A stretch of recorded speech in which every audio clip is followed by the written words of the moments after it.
প্রীতি করে মানুষের মাঝে বিভেদ সৃষ্টি করেছে, তাদের একমাত্র উদ্দেশ্য হচ্ছে এ দেশের অগ্রগতিকে থামিয়ে দিয়ে একটা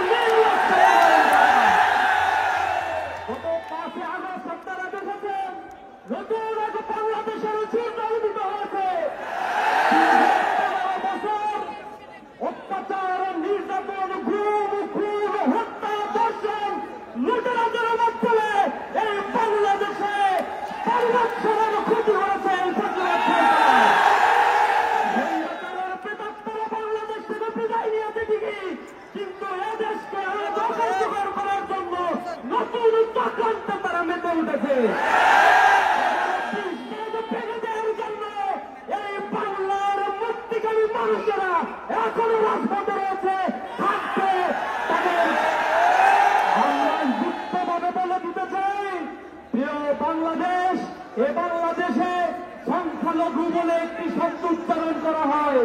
এদেশের সংখ্যালঘু বলতে কোনো শব্দ নেই। মানুষ আমাদের মানবিক মূল্যবোধ নিয়ে আমরা এদেশে বসবাস করতে চাই।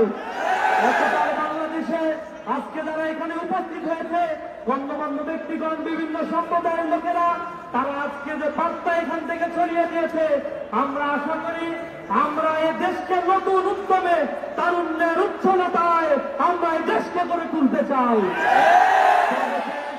আমরা বলতে চাই, বাংলাদেশ নিয়ে যদি কারো ষড়যন্ত্র করার সাপ জাগে, আবার যদি কারো ভর করে এই বাংলাদেশকে প্রতিবাদের দোষণের আওতায় নিয়ে আসতে চায়, সাধারণ ছাত্র জনতা তাদেরকে এই বাংলাদেশে এক মুহূর্ত থাকতে দেবে না।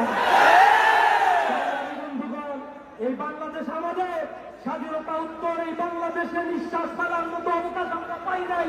আমাদেরকে নানা ধরনের ত্যাগ দিয়ে এদেশের মানুষের বাক স্বাধীনতা, সাংবিধানিক মানবিক মূল্যবোধকে জমিয়ে দেওয়ার জন্য চেষ্টা করা হয়েছে।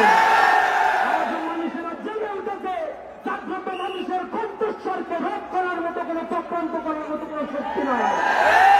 মানুষের উপরই বলতে চাই, আমাদের ঘরে আলোর অভাব কবুলেই হবে আমার, আকাশ আলোক বাঁধি আমি দূর করিবে অন্ধকার, শস্য শ্যামলা এই মাটি মার অঙ্গ পুষ্ট করে আমি অটুট স্বাস্থ্য সবল দেহ মন ঘরে ঘরে।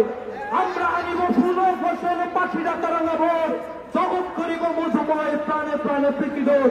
আমরা প্রতিটি প্রাণের বন্ধনে এই স্বাধীন সার্বভৌম দেশকে গঠন করব। আমরা অতন্ত্রী প্রহরী হয়ে বাংলাদেশের প্রতি ইঞ্চি মাটিকে আমরা রক্ষা করবো ইনশাআল্লাহ। ধন্যবাদ জানিয়ে আমার কথা শেষ করছি। আসসালামু আলাইকুম ওয়া রাহমাতুল্লাহ।